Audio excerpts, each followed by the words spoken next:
Radio J. Radio J. Jusqu'à 22h, c'est Classico. Radio J. Steve Nadjar. C'est deux personnes rancunières en plus, donc Karim est rancunier et Deschamps aussi. Et je pense que le fait d'avoir été écarté pendant 5 ans, c'est quand même resté en travers de sa gorge. Même s'il était convoqué au début à la Coupe du Monde. Oui, même s'il était convoqué à la Coupe du Monde. Lorsqu'il a eu son ballon d'or, il a remercié tout le monde sauf Didier Deschamps. Donc il y a quand même une rancœur qui existe entre les deux. Samir Nasri, hier soir, sur le plateau de Canal+. Je rappelle, David Lartolari, le titre de votre livre « Merci les Bleus » aux portes de la victoire, publiée aux éditions Marabout. Cette polémique, cette nouvelle polémique autour de Karim Benzema et de Didier Deschamps, finalement, ça a été un peu une sorte de fil rouge, un peu en creux de cette Coupe du Monde. Et elle se poursuit. Ce qui se poursuit aujourd'hui, c'est à travers les déclarations, les doubles déclarations de Didier Deschamps et les réponses de Benzema sur les réseaux sociaux. Oui, alors avec mon prisme orienté vers le football allemand par le travail, je vois passer des punchlines, des polémiques, des pics, des critiques, des choses qui sont parfois dures, assez violentes entre des anciens joueurs et des joueurs actuels. C'est souvent comme ça que ça se passe. Mataus, Oliver Kahn. Ouais, il y en a presque toutes les semaines et on se dit oh, d'accord, donc ça il l'a vraiment dit. Mais il y a quand même cette culture médiatique qui fait qu'on n'est pas très surpris. On n'est pas tellement surpris non plus là, même si ça me chagrine un peu parce que ce sont des personnes qui ont réussi d'immenses choses, qui pourraient, enfin c'est très facile à dire assis dans un studio, mais qui pourraient prendre un peu de recul, qui pourraient arrondir un peu les angles, aller vers quelque élégance peut-être, qu'on aimerait voir un apaisement, et on n'est pas là-dedans. Pas du tout même. C'est un peu dommage parce que j'ai un grand respect pour les deux joueurs. Je dis bien les deux joueurs. Deschamps a été un joueur dans son profil. Benzema est un joueur fantastique, merveilleux, l'un des tout meilleurs qu'on a connu dans ce 21e siècle. Et c'est un peu désagréable et ça remet un peu en rase campagne des choses qu'on aimerait plus lumineuses. Moi, je suis un peu attristé par ça. Mais encore une fois, cette culture-là, elle existe. C'est bien de s'exprimer. Et on n'est pas dans l'intimité des deux hommes malgré tout. Alexis, Alexandre ? Non, franchement, je suis choqué par le Deschamps bashing. On en parlait avant l'émission. Moi, je trouve que Deschamps accusé d'être un menteur par Benzema. Non, mais ça va même plus loin. Je trouve. Mais alors, sur le cas Benzema Deschamps, moi, je me rappelle toujours que avant l'histoire de Benzema avec Valbuena, Deschamps il n'achetait pas Benzema. Hein. Deschamps il était toujours à fond, alors que les performances de Benzema en bleu n'étaient pas aussi bonnes que ce qu'il a fait après avec le Real. Donc, Deschamps il gardait Benzema, le protéger. Et derrière, je trouve que ce que fait Benzema avec Deschamps, c'est très décevant. Il rajoute de l'huile sur le feu. On a l'impression que Deschamps a fait exprès de blesser Benzema pour pas l'avoir dans le groupe. C'est quand même toujours. On va rappeler peut-être les déclarations de Deschamps. Hein. Le diagnostic de notre médecin rejoint celui qu'on a donné à Madrid. Au mieux, son retour à l'entraînement ne pouvait pas intervenir avant le 10 décembre. On est resté ensemble une vingtaine de minutes. En le quittant, je lui dis Karim, il n'y a pas d'urgence. Tu organises ton retour avec le team manager. En me réveillant, j'apprends qu'il est parti. C'est sa décision. Il ne vous dira pas le contraire et je la respecte. Alexandre, sur la com aussi de Benzema, toi qui connais bien les réseaux sociaux. Moi, ce que j'allais te dire, c'est joueur de foot ou il est influenceur, Karim Benzema aujourd'hui. Quel intérêt de faire ça quand t'es ballon d'or, que t'as rien à prouver à personne. Je trouve ça tellement dommage pour une fin de carrière internationale. Et il a été invité en plus avec les autres au mois de mars pour faire une célébration. Il viendra pas, hein, je suppose. C'est tellement dommage. C'est vraiment, on a l'impression que Karim Benzema, il fait comme Booba, l'annonce du buzz, je vais devoir parler pour le peuple. Moi, je m'en fous, mais complètement. Je suis passé à autre chose. Didier Deschamps, il faut le respecter un petit peu. C'est un frère de l'équipe de France, il a gagné la Coupe du Monde en tant que joueur, en tant qu'entraîneur. Je trouve pas qu'il lui manque de respect en disant ça. Après, effectivement, on n'est pas dans les coulisses, donc on sait pas ce qui s'est passé. Mais si tu veux parler, ne fais pas de teasing. Donc, qu'est-ce qu'il doit faire maintenant ? Une interview, un grand média ? Franchement, moi, à sa place, je fais rien. Je passe à autre chose. Il lui reste encore des années en club. Là, il peut pas se permettre de rien dire, surtout qu'il a annoncé qu'il l'a fait, ouais, il va. Ok. Et alors ? Et imagine, il dit rien. Qu'est-ce qui va se passer derrière ? Super. L'effet teasing, il est top. Ça me rappelle franchement les grands joueurs comme ça, Karim Benzema. J'étais archi fan d'Eric Cantona quand j'étais petit.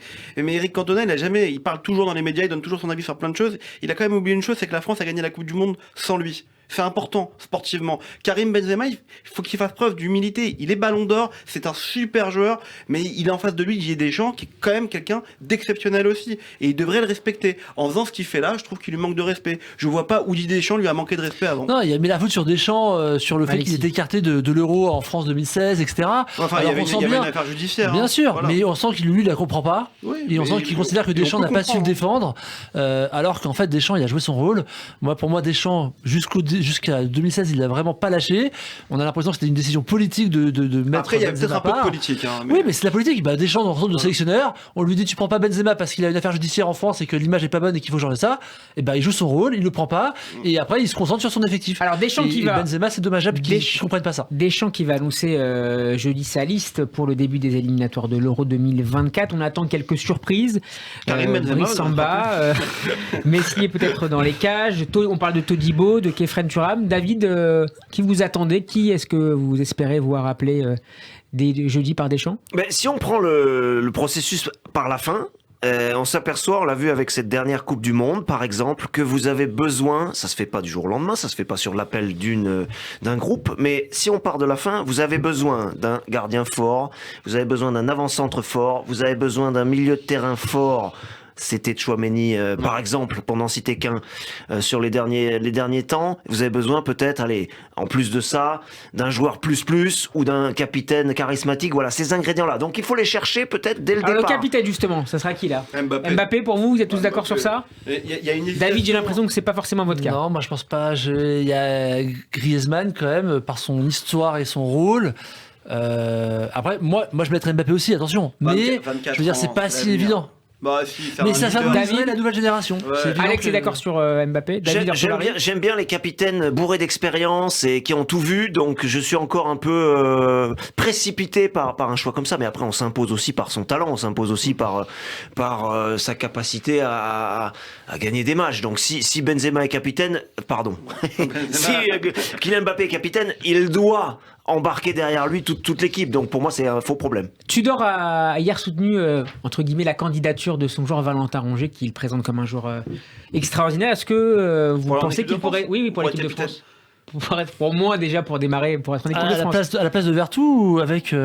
parce que à la Coupe du Monde, il a pris Vertou. J'adore Rongier. Il mérite. Ouais, il mérite, franchement. Vous êtes d'accord? Honnêtement, il mérite. Enfin, un joueur qui a un travail considérable, hyper physique, qui balaye le terrain. Un joueur hyper physique qui balaye le terrain, non, moi j'aime beaucoup. Ça ressemble un peu à Deschamps d'ailleurs. Après Rongier, ça restera... Enfin, pour moi, la sélection de Rongier, si elle arrive, tant mieux pour lui, mais c'est anecdotique. Par rapport à l'équipe de France, c'est pas un titulaire en puissance. Oui, mais alors dans ce cas-là, pardon de vous couper la parole, mais dans ce cas-là, il faut quand même savoir que l'échéance, on est quoi? On est en mars 2023, l'échéance elle est à l'été 2024. Si on l'appelle, il faut qu'il se révèle. Et si on l'appelle, c'est pas pour faire un essai puis pour le laisser repartir après une sélection. C'est pas le genre de Deschamps de faire ça d'ailleurs. Voilà, donc ça veut dire qu'on compte sur lui et qu'il sait qu'il doit assumer, qu'il a des responsabilités. Et c'est intéressant parce que c'est là qu'on peut savoir peut-être au bout d'un match, à condition qu'il ait du temps de jeu, s'il peut assumer un statut en équipe de France. David Lortolari, on va jouer maintenant pour le dernier quiz de cette soirée autour de votre livre. Merci les Bleus. Radio J. Ladies and gentlemen, let's get ready to rumble. Classico. Moi, j'ai pas le droit de jouer. Il a pas traité des commentaires, mais on va jouer autour des records notamment qui sont rappelés dans ce livre et quelques autres. En 2021, face au Kazakhstan, Mbappé bat un record dont le dernier titulaire était Juste Fontaine. Lequel? C'est pas 4 buts dans un match? C'est fort. Et ça commence bien pour Alex. Premier point, un quadruplé en bleu. Lors du match contre la France au premier tour de la Coupe du Monde, le Danois Kasper Schmeichel dépasse son père. De quelle manière? Nombre de sélections? Non. Pas nombre de sélections, le nombre de matchs joués en Coupe du Monde. Et voilà, le nombre de matchs disputés en Coupe du Monde, 6 contre 5. Face à la Tunisie, c'est un autre record qui est battu par un joueur de l'équipe de France. Lequel? Steve Mandanda, non? Oui, c'est Steph qui devient le gardien le plus âgé dans l'équipe de France, c'est ça? Excellent. 37 ans, 240 jours, ça fait un partout. Il le mérite. Les huitièmes de finale voient la France affronter la Pologne. Et un autre record est battu par un joueur de l'équipe de France. Lequel? Tchouaméni, non. J'ai pas le droit de dire ce que je pense. Okay. C'est Mbappé qui va pas un record, non? Ça pourrait bien être Giroud. Non.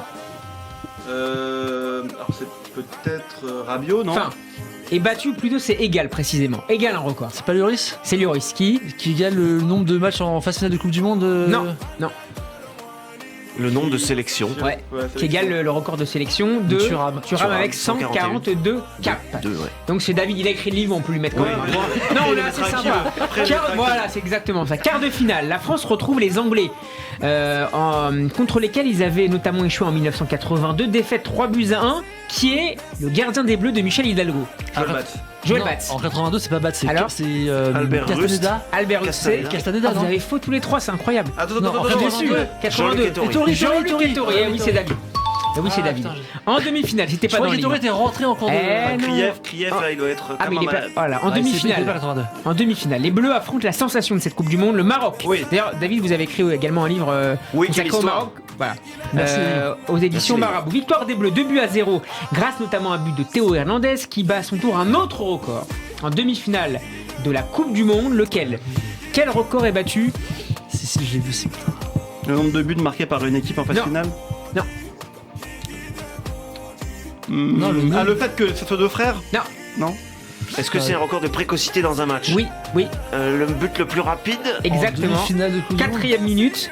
Qui détenait son record? Enfin, il l'a pas battu, enfin, il a égalé, mais Ah bah c'est bien sûr. c'est. Lui. On est en 58. Ben, Pelé. je sais pas, t'as dit. Non, Raymond Coppa. non. Puis Anthony. Le Brésilien Vava. En marquant Ah oui. un triplé. En marquant un triplé en finale, Kylian Mbappé entre dans l'histoire et rejoint un autre Jean First. attaquant. First. Oh là là, mais qu'est-ce qu'il est fort! Ça fait. Dernière question, ça se Tu te joue. trompais, tu m'as mis le point alors que c'est. Pardon, c'est la dernière question. Je suis sympa. Messi marque un doublé. C'est la dernière question, elle vaut 3 points. Vas-y. Messi marque, lui, un doublé en finale. Ouais. Quels sont les 3 derniers joueurs à avoir marqué 2 buts lors d'une finale de Coupe du Monde? Ronaldo. c'est sûr. Ronaldo. Ronaldo, il y a eu Messi aussi. Non, mais il a déjà dit. Bah, je l'ai dit. Ronaldo. Alors. Bah, il y a eu Mbappé en 2018. Il en a mis 2. En Non. finale, non. Mais il y en a un qui a mis 2, donc c'est. Griezmann alors. David, Lortolari. Je remonte sur les finales un peu anciennes. Zidane. mais- Pas trop les 3 Zidane, derniers. Hein. Zidane. Voilà, Zidane. Zidane. Ah, c'est Zidane, Alors, 98. ça fait Ronaldo. Ronaldo, Zidane, celui qui trouve le dernier, plutôt, gagne. Maradona. Non, mais c'est pas loin, t'es pas loin. 86, Maradona. Non. Borchaga. Non, 86. non, c'est un Argentin, mais c'est pas lui, c'est avant. Ah bah c'est avant 86. C'est avant 86, c'est un Argentin. Ah, c'est Kempes. Campes, 82, c'est 78. 78. Mario Campes, merci beaucoup David Lortolari d'avoir été avec Un nous dans grand plaisir. Classico. Je rappelle le titre de votre livre Merci les Bleus aux portes de la victoire, coécrit avec Ken Fernandez et publié aux éditions Marabout. Alexis Vizan, Alexandre Darmon, merci à vous. Tout de suite Cyril Sarah Cohen, juste après Avner Azoulay pour le Festival Oriental. Très bonne soirée à l'écoute de Radio J, bonne semaine et à lundi prochain pour un nouveau Classico.